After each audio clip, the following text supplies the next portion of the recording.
Hey, what's going on, guys? Welcome back to the JLJ podcast. It's your boy, Jack Wimry. I'm your man, JVK. How's it going, guys? Also here with Matho. G'day, g'day. And we've got a very big episode for you guys. Just reviewing the last week games. Festival of Footy is here. It's back, and we are very excited. But Matho, you want to bring something up that's a massive change to the AFL that we're all very excited for. Yeah, so it actually got leaked, I believe. Mhm. And I think everyone's going to know what we're talking about. But Big Boy Gill came out into the media today and announced that the AFL Grand Final is being held at the Gabba. So a 30,000-seat stadium over a 60,000-seat stadium. A little bit ludicrous, but he's rewarding Queensland for all their help during this hub time. So what's your lads' thoughts on it? Yeah, well, not only just a grand final outside of Melbourne, but also a first ever night grand final. Yeah. Which will be very exciting. I think this might be the first grand final that isn't at the MCG since maybe 91 or so. So that's the last one I can think of. There may have been one more recent. But yeah, it's going to be really interesting to see how it goes. Obviously, as you said, Matho, not having the big stadium compared to if they had it at Optus. But yeah, I think it's good rewarding the Queensland boys. Definitely agree. I think it's I said this to you earlier that in Brisbane at the Gabba, it's I think Brisbane can lose if they make it, but if it was over in Optus, I don't see West Coast losing. So I guess it's more of a better mutual ground for everyone to get the best opportunity for everyone to win. And yeah, it's good for them to get a reward. They definitely deserve it. I just wish that the stadium was as big as Optus's capacity is. But it'll be very interesting to watch it somewhere other than the MCG. It'll be very, very interesting. And we might have to get a live stream going to showcase Jacko's commentating skills. Yeah, absolutely. If you guys want to see a live streaming of us commentating the game, hit a like, hit a comment right now saying that we want to see that. And we'll bring you guys that maybe next week if possible. It could be very exciting. Sounds good. Do we want to start the review of the games? We do. Let's get into it. VK. All right, starting off with my Dons finally. Something to celebrate and be happy about, I guess. What a comeback. I thought Essendon were completely down and out at halftime. I was throwing a hissy fit. I was sick of it. I was yelling at the screen, about to cry, but then they brought it back unbelievably with an incredible third quarter from McGrath, who's turning into an absolute superstar. Very unlucky to be injured last night, which we'll get into later in the episode. And then Joey Danaher in his return game from his long injury, very good as well. And boys, the Hawks, they're in very big struggle town right now. Where do you think they got to go? What do they got to do? They got to get rid of Alistair Clarkson. I think that's a bit stiff on Clarkson. I think it's a bit rough on him. But I think they need something new at the club. I'm not saying that he's a shit coach, because he's proven in the last however many years, the last decade, that he's probably one of the best coaches of the modern era. But I think it's time that they bring in someone new and try something different, because Jacko, you probably know the answer to this question, but how long has he been the coach of Hawthorn for? I think he got there 2005, and then in 3 years won their premiership. And then 15, 16 years. So it's I reckon it's almost pushing the end of his time, and hopefully they'll bring on someone new and some new exciting stuff. But I don't know. Yeah, I think it would be interesting. I don't think Hawthorn would. I would see Alistair Clarkson maybe moving on, because he has said, that he doesn't want to go through another rebuild that he went through, when he first got to the club. And of course, pretty much since 2008 all the way to their premiership years, they've always been a competing side, never really been near the bottom of the ladder. So, it would be interesting to see if Alistair Clarkson would want to go through a rebuild. But, of course, the next coach is going to be Sam Mitchell at Hawthorn. So is that the right man for them, considering, he's going to be similar to Clarkson, playing under him for so many years? And also, he did have those 2 years at West Coast, which probably would have helped him, being under Adam Simpson and growing like that. But, I think it would be pretty similar play style with Sam Mitchell as the coach. Yeah, definitely. It'll be interesting to see. I'll take him at Essendon. I'm not very convinced with the Rutten transition thing that's going on right now. And I would definitely take Clarko. So getting to the votes, boys. McGrath after that third quarter definitely warrants the 3 votes in this one. Merritt, who's pulling together a great year, is going to get the 2, and Danaher with the 1 vote this week. VK, just a quick one on Rutten, VK. What are your thoughts that you decided to sign him on for 3 years before he ever coached an AFL game? That's why I said to Dad, I think it was a couple of days ago, I said, it's weird to see a coach have a team and a club have that much faith in a guy who's got no head coach experience and 3 years beforehand as well. It's very interesting. There must be something about him that I'm missing, but I just, so far, I don't have the trust in what Essendon are putting together there, and would love a coach like Clarko to pull the team together. Mm-hmm. I wouldn't. I don't think he'd ever go to Essendon just because of that. Yeah, it'd just be good. Golden rivalry, but definitely can believe. I can't see Clarkson if he does leave Hawthorn. I can't see him retiring straight away. I do think that he might take on like a assistant coach role elsewhere or work maybe for the AFL or something. But definitely, he won't work for the AFL. Hates him. There's no way he'll work for the AFL. The AFL hate how much he calls them out. Trust me, the AFL do not. I reckon he'd be the most fined coach. They changed to what he had a talk about though. Yeah, they changed that, but then he's also probably the most fined coach in the history. I can count numerous of times he's fined because he's called the AFL out on their crap in the interviews and stuff. So yeah, I know the AFL definitely don't like him just because he's not afraid to say what he thinks. I think it's sort of good that more coaches like that. You see Buckley now, like the last night, on a couple of nights ago, confronting the media saying that he's, got nothing without his premiership sort of thing. He's what do they call it? No depth or a missing part of him or whatever. Yeah, he's like a full person, like he's full self kind of thing. Yeah, I think it's good that more coaches are starting to talk out, about the crap that the media put out and about the crap that the AFL put out. Yeah. So yeah, but no, I'd never see Alistair Clarkson working at the AFL. We're going to move on to the Richmond West Coast game. And how about that for a win for the Tigers? I don't think many people would have predicted that. They did go into the game as favourites, but I feel like a lot of people thought West Coast were going to win considering their recent form. But, can West Coast win the premiership now at the Gabba away from home? Well, they came up against a pretty good Essendon side last night, so I don't see why not. But I wouldn't consider Essendon a good side, but yeah.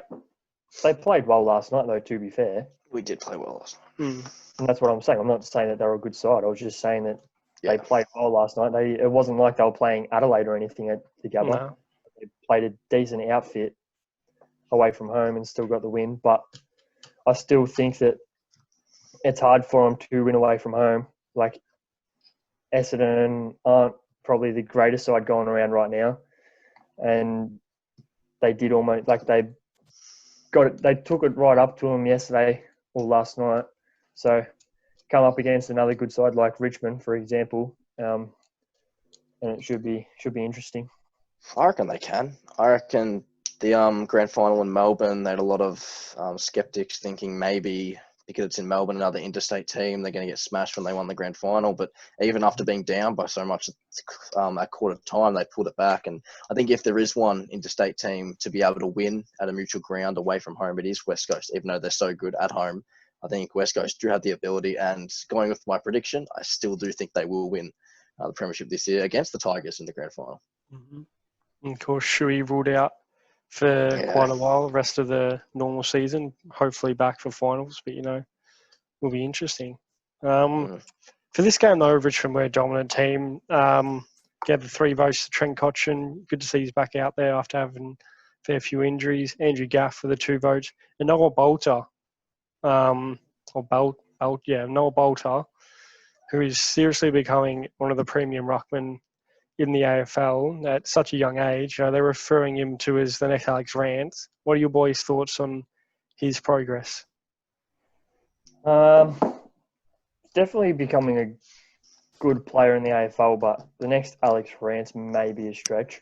If anyone's going to be the next Alex Rance, I'm going Ridley from Essendon. I think he's looking good, but I don't know. It'll be interesting to see. I think Bolter, his athleticism is really impressive to watch, and he's really good in the one-on-one contests. I don't think he'll be as good as Rance, but I do see him maybe making a couple of Australian teams, being a good defender, maybe kind of like a Tarrant right now at North Melbourne, maybe to that level. But yeah, I see him being not up to Rance, but still a very good player in the AFL.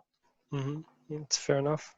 Matho, moving on to, very big game at the Dogs Geelong.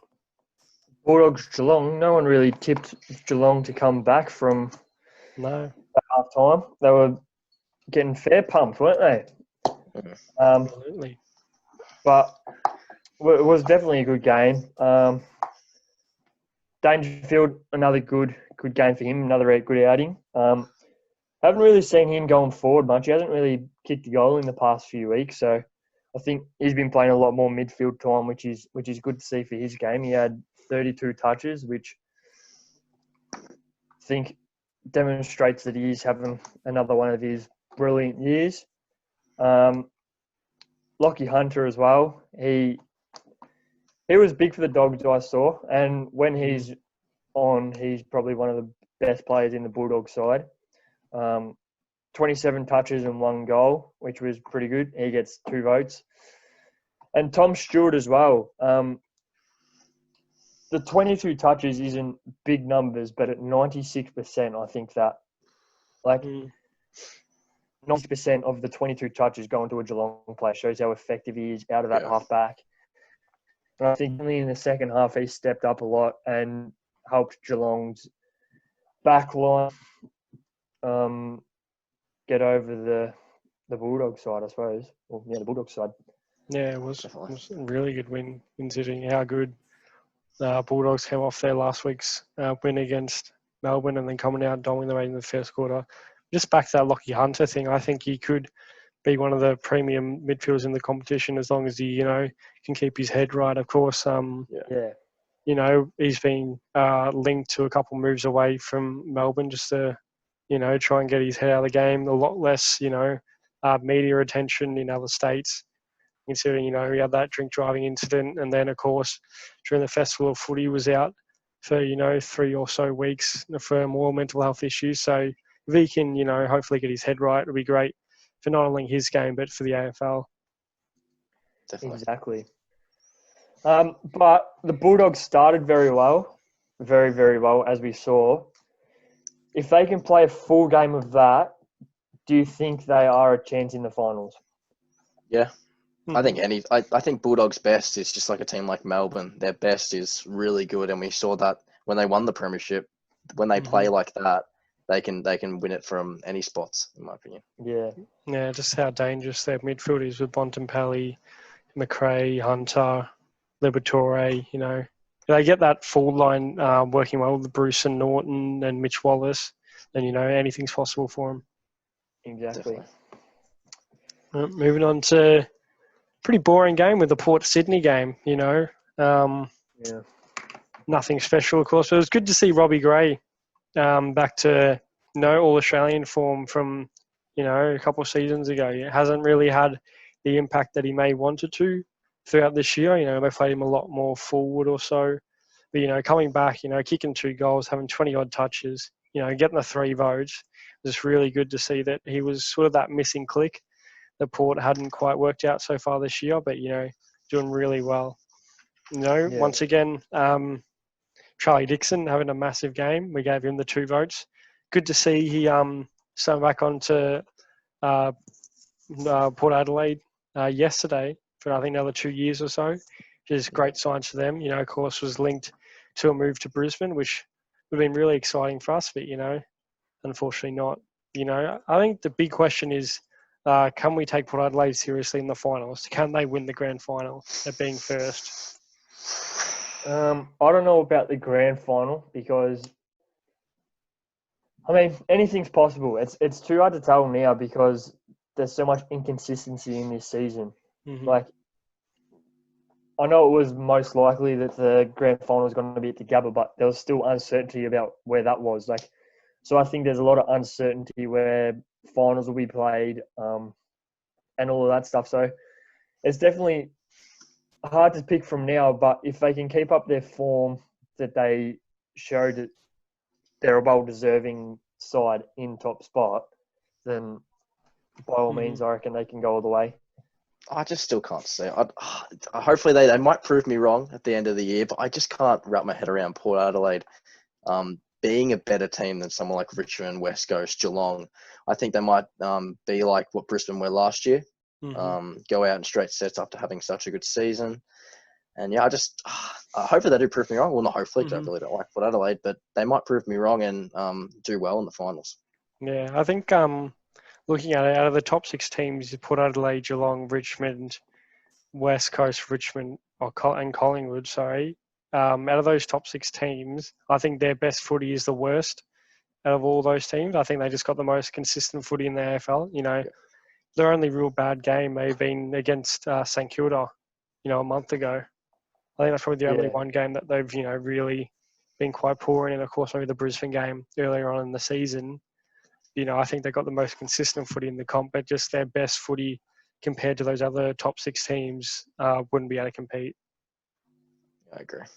It'll be interesting. Absolutely. And it kind of, I suppose we haven't got to the St Kilda game yet, but the inconsistency I reckon, is the biggest problem for the teams at the top of the table.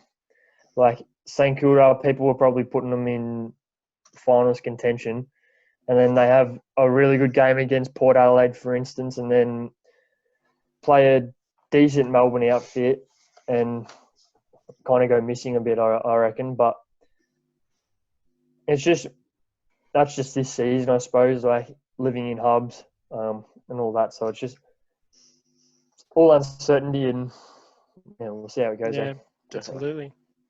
Vico, moving on to Freo GWS. Yeah, not the most exciting game ever.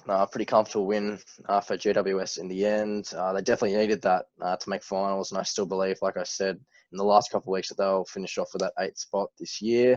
Cameron back to being very good this week with 4 goals, and the young Jake Riccardi with 4 goals as well, which is very impressive. A guy that got passed up by a lot of teams in the past couple of years. 51, yep.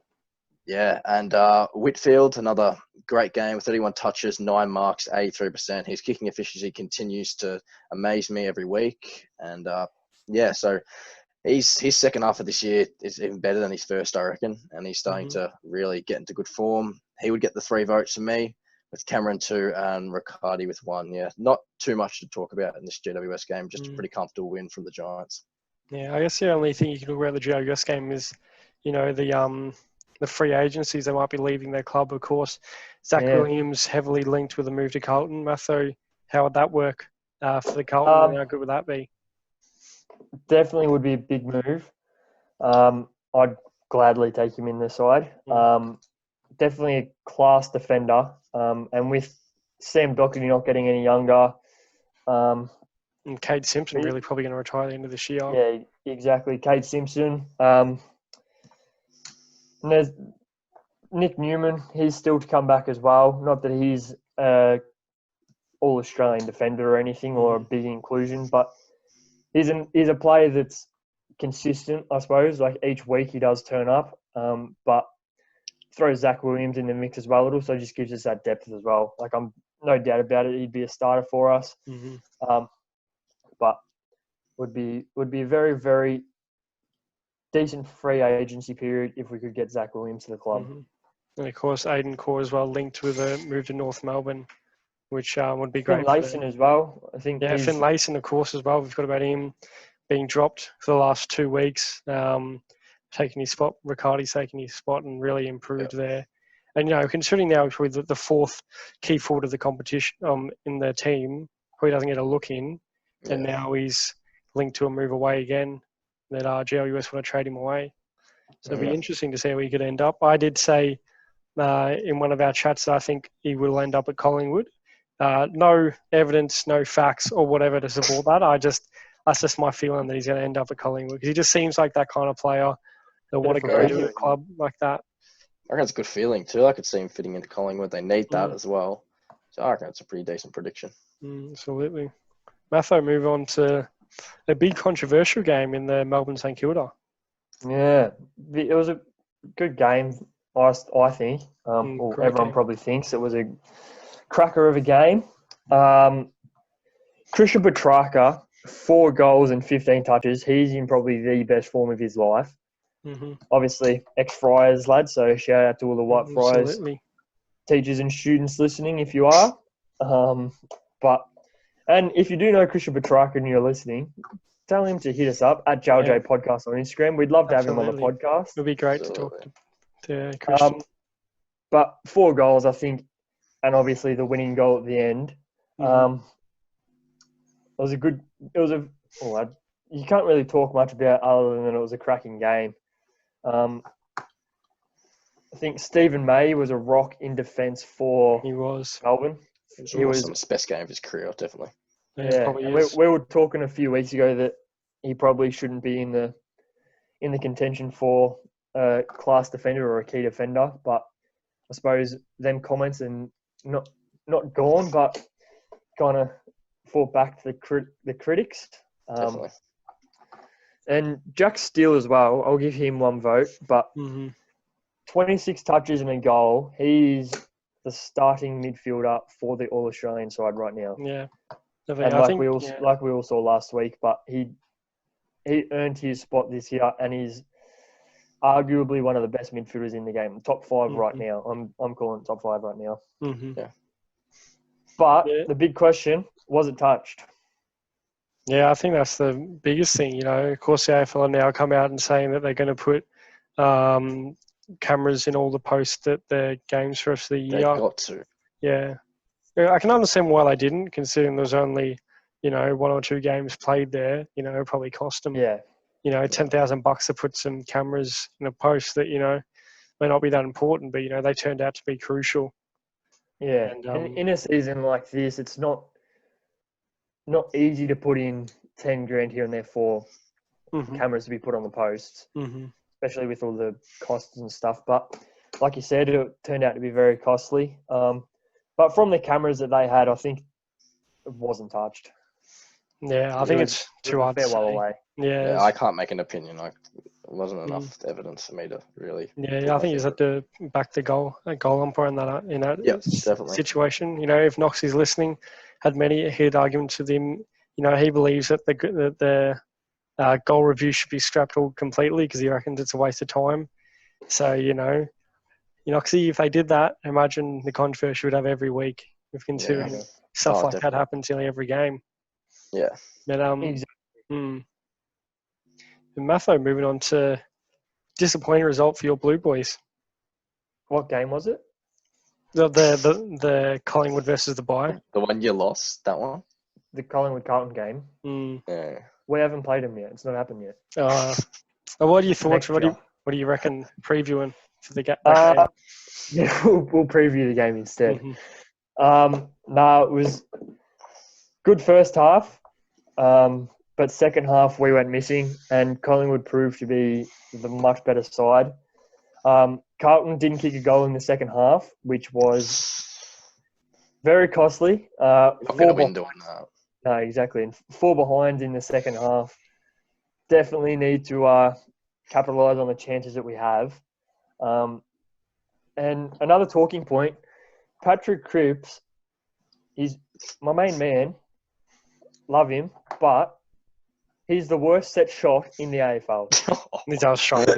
He's a lot like Dangerfield. He struggles. He's like Dale. I was about to say that. Dangerfield. Even Bonds is not very good on the set shot. No. I reckon the midfielders kick more goals on the run than, well, obviously on the run because it's either on the run or set shot. That's what it is. But their set shots are terrible. Like I know, obviously they're not there to take set shots. They're not the key forward or anything. But when they do go forward, like Cripper definitely has gone forward before carrying a little bit of an injury and sitting at full forward and stuff. They should work on set shots, and it's definitely come out in the media a lot this week after his few set shot misses over the weekend. But it's true, he does really need to work on his set shots. He does. But other than that, the Taylor Adams was huge for Collingwood. Jacko, you wanted to talk about the 23 touches, 17 of them being contested, and 7 clearances. He was an absolute bull in their midfield. Yeah. Jack Crisp as well. He'll get two votes. Sorry, he had a very good game as well down back. It was very hard to beat him in the air. 25 touches at 88% as well. So he used the ball very well. And I had to sneak in a Carlton player in the votes here. All right. Ed Curnow, 9 contested possessions, Oh, look at his 22 stats. touches, and 1 goal. He was a good midfielder for Carlton when there was no one else in the midfield. Sam Walsh was also good, but you got to take the positives out of the game. So Kicks 54% disposal. Yeah. And VK, like we said beforehand, we focus on the 54% that he did get and not the 46% that he didn't get. I think it was the 7th worst on the pitch. I'm pretty sure, by the looks of what I'm looking at right now. Well, Struggles. Doesn't matter. Don't know how you Gets get him off in the one ball, vote. but I don't know where the. Didn't even get a mention in the coaches' votes, and you've decided to chuck him in the JLJ voting, which is more prestigious. I'd rather win a JLJ Brownlow than a coaches' award. You know, the end of the day, it's just a coaches' award. You know. Yeah, exactly right. You get it sitting on the bench. Absolutely. But in another talking point from that game, the commentating. Now, Jack Davidson, if you are listening right now, He's definitely listening. hit up the comments and give us your thoughts on Channel 7's commentary team versus the Fox Sports commentary team. And if anyone else is listening, comment Fox Sports or Channel 7 for your preferred commentary. Now, the talking points in our group chats over the last weekend were that the Channel 7's commentary team is incompetent and should not be given a job at commentating a game. Compared to Fox Sports, who have 3 blokes commentating on the game and 1 bloke commenting on the free kicks missed and bad talking points that Channel 7 do not bring up. Jacko, I know your thoughts on this because you absolutely love Bruce McAvaney. Bruce McAvaney is the number 1 commentator in every sport there is, in racing, in the Olympics, in footy. You know, if he did some cricket, he'd be fine as well. You know, he does it. It does all. Does the Australian Open. You know, best commentator in the world, most knowledgeable man in sport. You know, you cannot disrespect a man who's given so much to the game. Shout out to Jed Hansen as well, but I think Jed raised a stat to us that in last year's grand final, he said 76 rhetorical questions. Loves rhetorical questions. I feel like I want to go watch that grand final and check Jed's stats, because I reckon he's pulled that straight out of his ass and just gone, this seems all right.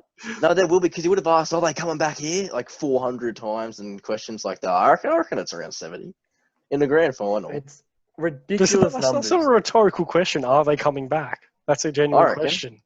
Yeah, but he might just say that and no one answers. I reckon you count that as a rhetorical question. No one answers your rhetorical question.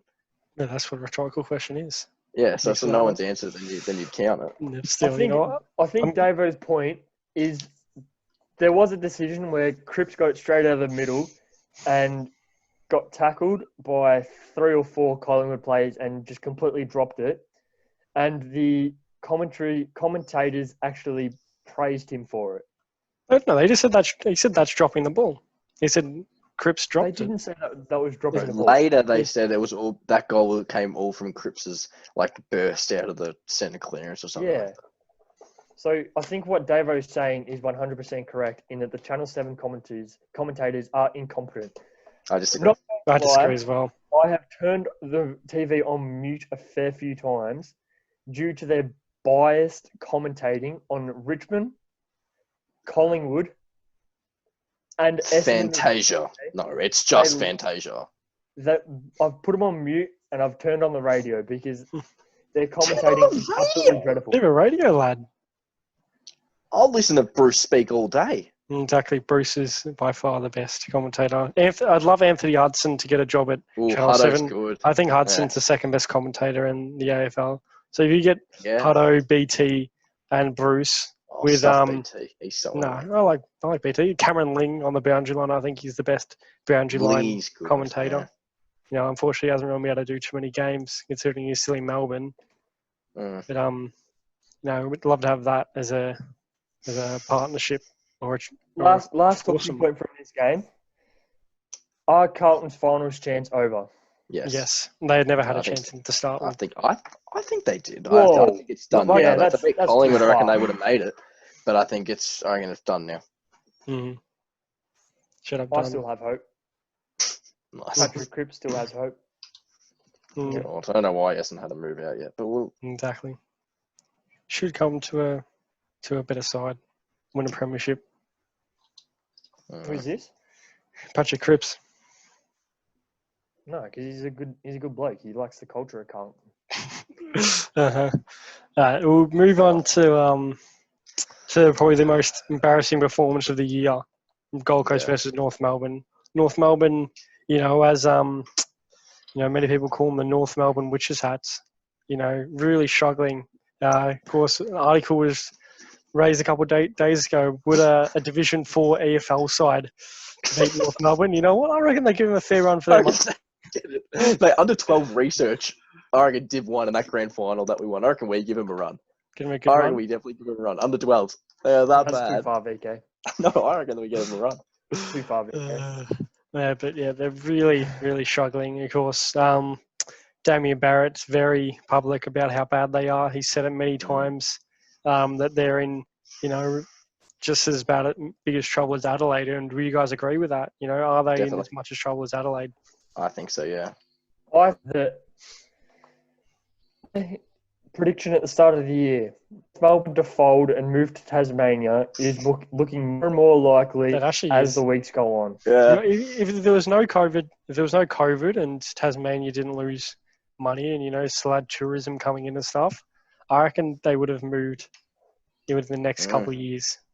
Interesting. Because they've got. All right, let's put a 3-year deadline on this prediction. It's not happening. I think it will. I'm around that. I generally think that they will move to Tasmania because they've got no following here, and they've already got a good relationship with Tasmania. It probably means Hawthorn don't play down there anymore. Because they play in Launceston, they make a crap ton of money from that. So I'm sure Hawthorn aren't too happy about it, but it would be good to have Tasmania have their own team. We'll see how it goes. Mm-hmm. Now, for the votes in the Gold Coast North game, Ben Ainsworth, back to, his old best, kicking 5 is really good. This man, Noah Anderson, flies under the radar. I personally think he's going to win the NAB Rising Star this year. I think he's been consistent in pretty much every game. Of course, you get the talks of, Lukosius and Real and Rankin. Noah Anderson doesn't get the same, headlines as those blokes seem to be getting. So, I think he's a really good player. And he gets the 2 votes. And Hugh Greenwood getting the 1 vote would be probably one of the trades of the year, along with Brad Cripp. What's his name? Dan Butler. Definitely. Mm-hmm. Dan the man. Struggled this week. Dan did struggle. He did. But it's all right. We'll move on from Dan. I still love Dan. We go on to the biggest moment in Adelaide's history. Getting their first win against the half-strength Hawthorn. Very exciting moments for Adelaide. They were by far the better team. Hawthorn never really seemed to be in the game for most of it. But it's good to see Adelaide getting their win. They would have been the first team since Fitzroy back in the VFL days to go a season winless, which has been very embarrassing. But, 395 days since their last win. There you go. And how many days has it been since Essendon won their last Doesn't 5? matter. Well, we're going to time that by Adelaide right now. Time that by a fair few. We're not talking about Adelaide right now. I mean, we're not talking about Essendon. That's ridiculous. Doesn't matter. I think as much as Adelaide have been in the shambles this year, Hawthorn really struggling as well. Of course, they've had a fair few injuries throughout this year, but you sort of spoke previously about what do they need, and sort of Matthew just talked about Alex Clarkson, but maybe from on the field perspective, what do Hawthorn need to sort of progress back to being a finals team? A better full forward. Yeah, a big full forward and I think a big defender. Mm-hmm. Yeah, they need a lot, to be fair. Yeah. Mm-hmm. All their players are a bit too old now. Bruce, Gunson, they're all getting Burgoyne. They're all going to start Tom retiring. Scully is possibly the worst AFL player. Well, I've said that multiple times. He's so bad. He's a good runner. Yeah, exactly. Like, They talk about his running, you know. I do remember saying once he'd be more useless running laps around the oval. You know, Absolutely. when he gets the ball, he just turns it over. I've never seen him kick a drop punt in my life. He gets them and kicks this mongrel forward. He's just hopeless. But He's really bad. of Dreadful. course, John Patton hasn't worked out. You know, the man's got bloody, you know, cartilage like string of cheese. Seems to be falling off every 7 seconds. String of cheese. That's not your best, Jacko, but I like it. That was a good one. Yeah. Think how you love your string of cheese? I know you do. Oh, I could do with one right now. Exactly. But yeah, I think it would be nice to see. I think they'd like to get a Brad Crouch kind of in because I think their biggest worry these last 12 games is their midfield. They're just simply not winning it out of that midfield with, you know, Jago O'Meara being out, Liam Shields was out, you know, and they had to force, you know, blokes like Bruce and Gunston going through that midfield again, which they haven't done since probably the premiership days when, you know, they were a lot younger and they could actually run. So they're really struggling. So wouldn't be surprised they hunted a Brad Crouch. You know, I'm sure they'll be in the running for that Jeremy Finlayson. Yep. You know, they've got a lot of key forwards. With James Frawley, Sam Frost, James Sisley, of course, done his knee, and Hartley, because I know his first name. He's played a couple games, So and he's struggling. He comes from Essendon. He was even worse. Exactly, but yeah, in this game, we even Matt Crouch the 3 votes. Riley O'Brien, who's been, you know, probably end up finishing top 5 in their best and fairest, being one of the only good things come out of that season with the 2 votes from Roy Laird, who continues to be, you know, an elite defender, an elite ball getter, getting the 1 vote. VK, moving on to our final round, our final game, and, you know, disappointing result, West Coast Essendon. Disappointing result in terms of the score, but I was very impressed with the way Essendon played out this one. It was a bit of the battle, the small forwards with Ryan, Antip and Woody both getting 4 goals apiece, and Darling and Danaher not really doing much as the tall forwards this week. McGrath's injury, it's not nice. It's not like we're going to make finals anyway. He'll be back for next season, but it's not good for his progression, I guess, especially he's having such a good year. And Ridley, he just continues, like I said, he's a near miss for my Australian team. He continues to impress me. I think it was 25 touches, 13 marks with 9 intercept marks, or maybe 7 intercept marks, which is a crazy stat line for a fullback. He was awesome. He just reads the play better than anyone. And he reminds me a lot of Jerry McGovern in the way as he's not a one-on-one defender as such, but he just reads every single time and can intercept mark like the best of them. So we start with Ridley gets 3 votes to me in this one. Ryan, who, even when we put Sard on him, Ryan was better than Sard in this one, which is very interesting. And Merritt with the 1 vote, who continues just to ticker over this year and get votes and continue playing well. Yeah, of course, I guess the only headline coming out of these games are the injuries.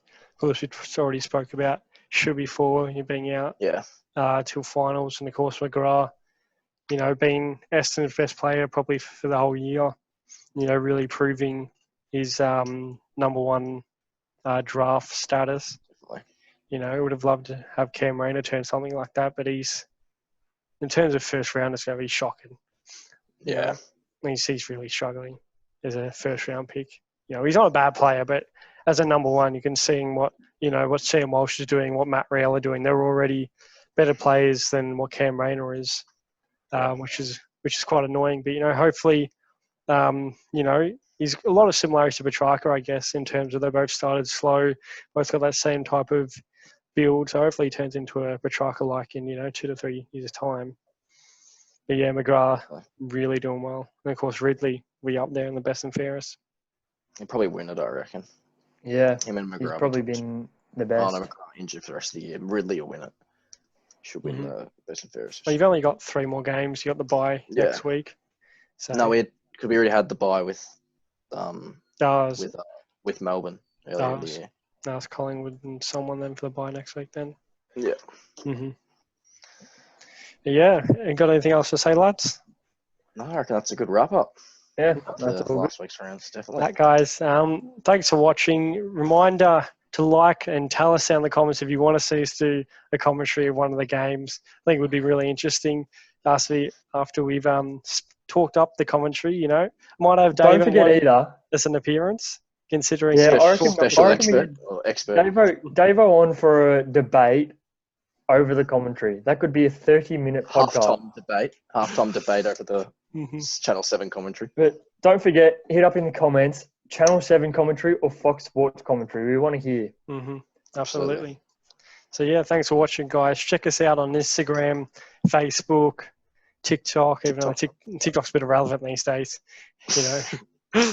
It's all right. Still yeah. check us out there. Mm-hmm, absolutely. But We'll see cheers, how it guys, goes. for listening. All right, see you guys. See you later.